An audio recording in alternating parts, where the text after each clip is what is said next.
O endereço que sempre foi destinado às famílias, agora é o endereço da dor, da morte, do rastro de sangue e da crueldade.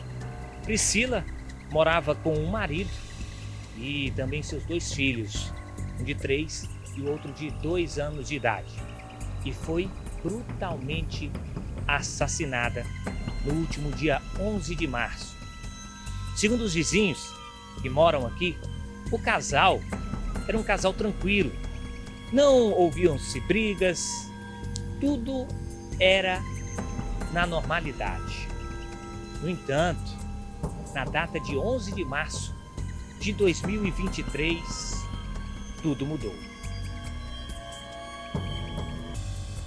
Como de costume, às 6h20 da manhã, um sobrinho da vítima veio buscar os 2 filhos, um de 3 e o outro de 2 anos de idade, porque o casal trabalhava durante os finais de semana.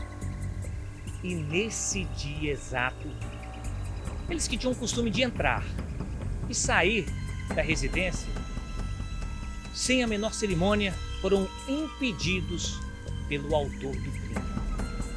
Impedidos de entrar na residência, impedidos de ver a vítima.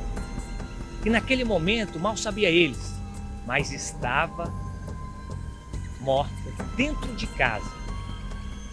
Nesse dia, os 2 filhos, o autor pegou eles, colocou dentro do carro, juntamente com o sobrinho, e levou para a casa onde eles eram cuidados por seus parentes, sem dar uma palavra.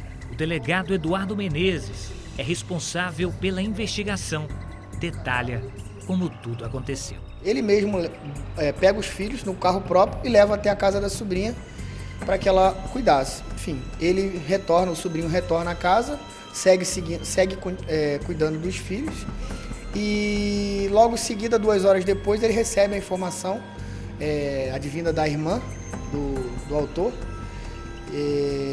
que ele teria furado, usando exatamente essa expressão, que ele teria furado a Priscila e pediu para que esse casal de sobrinhos fosse até a casa da Priscila para averiguar a situação. A sobrinha fica em casa cuidando dos filhos da Priscila e o sobrinho vai até a residência. Ele, chegando lá, abre a porta, se assusta com a quantidade de sangue espalhada pela casa, recua, sai de dentro da residência, entra em contato com o SAMU e com a polícia militar e só volta novamente a ingressar na casa depois na companhia dessas autoridades, onde ele recebe a informação da confirmação do óbito. Em paralelo, a sobrinha, cuidando dos filhos da Priscila, conversando com a filha mais velha, uma menina de 3 anos de idade, fica consternada, fica abalada com a informação que a criança passa, né? Dizendo, olha, meu pai matou minha filha, meu pai matou minha mãe. Segundo o advogado contratado pela família de Priscila para assistente de acusação, o crime pode ter sido premeditado. E segundo o delegado, prints de mensagens de uma suposta traição de Priscila estão juntadas dentro do inquérito policial. Mas o advogado, que será assistente de acusação da família, conta outra versão. E não se fala em uma suposta traição. Ainda segundo o advogado, a versão apresentada pelo acusado, referente a uma suposta traição de Priscila, não passa de um argumento para tentar, quem sabe, uma posterior redução de pena, caso o acusado seja condenado, e fala sobre tudo que a família está sofrendo e vivendo. Hoje a família entende que a Polícia Civil fez um ótimo trabalho em demonstrar claramente, cabalmente, que o ex-marido, o assassino, praticou os atos de barbaridade ocorridos com a vítima Priscila.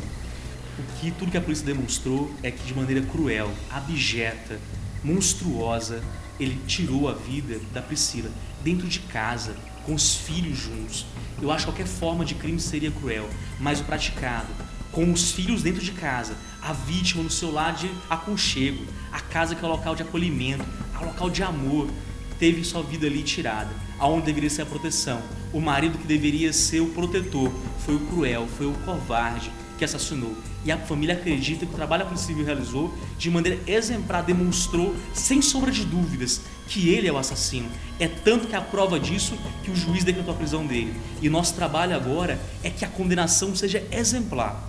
Que a vítima, Priscila, não seja apenas um número, não seja uma estatística, mas seja um exemplo para a sociedade palmense que o feminicídio, que a objetificação da mulher não vai ser aceita.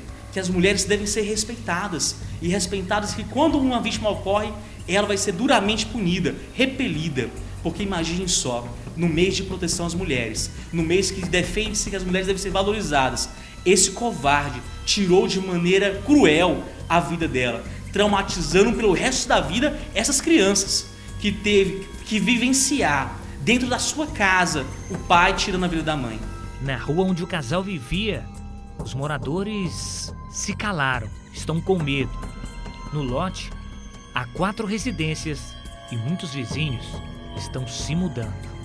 Ele estava solto, né? Mas graças a Deus ele foi preso porque a gente estava com medo dele aparecer aí. Porque eu tenho um carro aqui que fica coberto. Aí, às vezes, eu pensava que era ele que ficava tirando a lona do meu carro, né? Porque o carro dele ficava aqui, que é coberto, né? O meu não, fica lá de baixo. Aí, só que é um cara que ele não olhava, não dava bom dia nem boa tarde. Ela não, ela conversava com a gente. Os vizinhos ainda estão consternados com a situação. Muitos não quiseram gravar entrevistas, mas o endereço está aqui. Portas fechadas, moradores se mudando e, claro, aquele sentimento de tristeza, crueldade por mais uma morte de uma mulher aqui em Palmas. A investigação apurou que havia um processo havia um relacionamento ali, várias agressões. Então, normalmente, esse processo, quando ele não é interrompido pelo trabalho da polícia, não é interrompido pela denúncia da vítima, acaba resultando no que resultou. Então, o interessante é as mulheres procurarem a autoridade policial, procurarem a delegacia especializada da mulher e denunciarem, para que não chegue a esse ponto, porque na grande maioria desses casos de feminicídio há um histórico de violência anterior.